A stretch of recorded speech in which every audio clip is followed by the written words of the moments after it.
This is 2 Clicks Out. It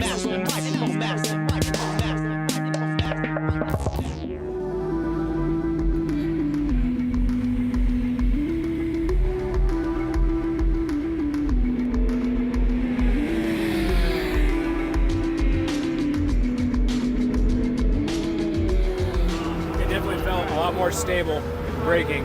I mean, I blew it one time, but overall, when I would ease on, I didn't feel the big drop. It just felt smooth. I mean, it definitely went down, but it felt a lot more smooth. You know, I mean, I could just feel it more in the bars. I could just feel it better overall. Okay, so you got a lot more feedback. Yeah. So you know what the front's doing all the time. Yeah. Some people like that, and some people don't. It's too much information. It felt good. So for you're me. okay for that? Yeah, I felt fine. All right. Do you have a reference point now for where to turn in every time? Yeah, I'm getting there. Yeah. Okay. Where I'm shooting for now. Yeah. So you have that point to move it in. All right. In watching the bike on the far side, there's a couple of dips between 1 and 2 and 2 and 3. The bike hits them and stays flat and comes straight back up. Okay. So I can see visually that the chassis has good balance front to back.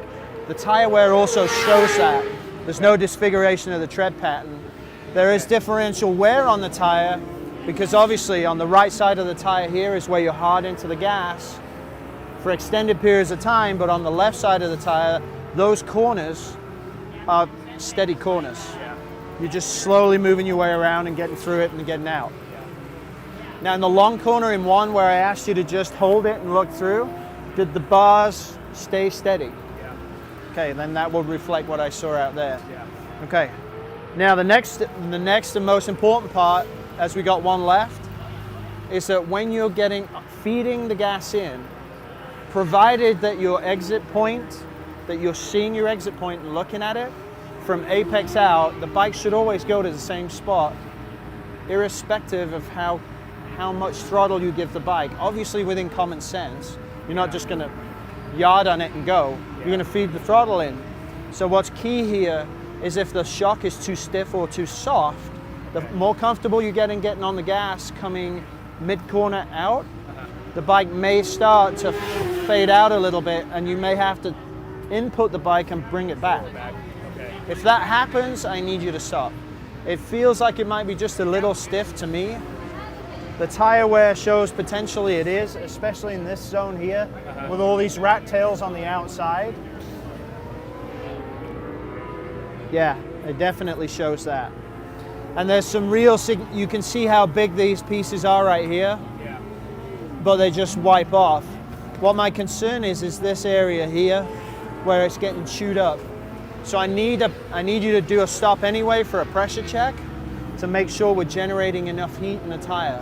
Okay. So after your 3rd or 4th lap, if you can stop, we'll do a hot pressure check and then I can make a change based on that. What are you going off the warmers at when you go on the track? I was told to set him cold.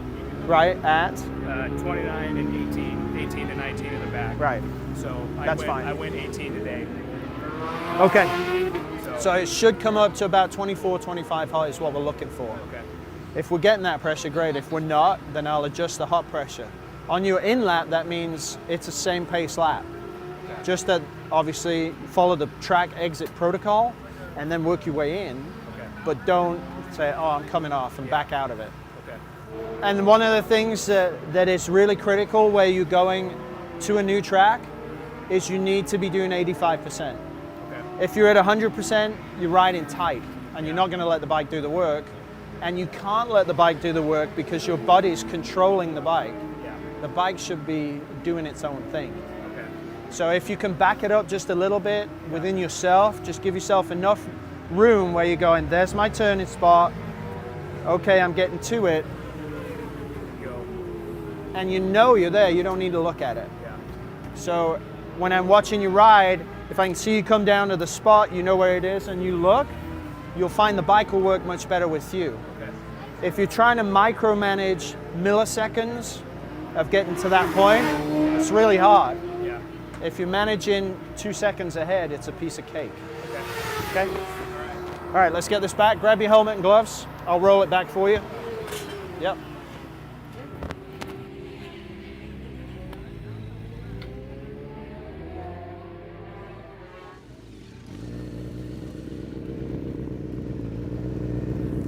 Rear tire's much better. It feels better. Feel like you got better grip? Yeah. You're actually starting to relax because you're getting tired. Yeah. Your shoulders are dropping and the bike's working much better because you're letting it work. You don't have the energy to fight it. So it's actually easier to ride the bike now. Yeah, I don't. I mean, I can't really work harder because I'm tired, so I'm just kind of going around, and it feels smoother. Right, you know? because you're letting the bike work. Yeah. I don't want to make any changes. There's probably only 5 laps left. Okay. The tire wear is drastically improved, so go ahead, finish up, but ride with that, let the bike do the work. Okay. And look as far ahead as you can, because that's making a huge difference. You're not trying to micromanage here. Yeah. You're looking there. I catch myself doing it sometimes, and I gotta look up. So just keep it backed off, 5-10%, and just finish up the series of laps here and do the same thing. Okay. You know your turning point's there. You don't have to look at it. You know where it is. Okay. Okay, go ahead. Stay in this lane. The front end, there's plenty of room for braking yet. Okay. Almost too much. Okay. But that's okay, because you're warming up. That's on me. I can push harder. Okay. Tire wear looks okay. Are you happy with the way the bike's sitting right now? Are you ready to go? I feel way better than yesterday. Okay. So, thank you. Give him hell. Yes. Good luck today. Thank you. You're welcome.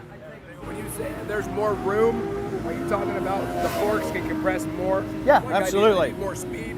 No. Or When you're braking, and especially when you're racing, and this applies to both of you, you have to have enough room that if you're going for the pass, here most of the time that pass is actually not straight up and down braking. Right. It's braking to get into that zone, but then doing less trail braking than the other guy to get the wheel.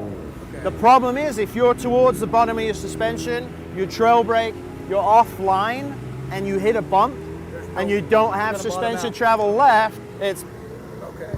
and what I want to make sure is, because when you race, all bets are off. You're going to do stuff you don't do in practice.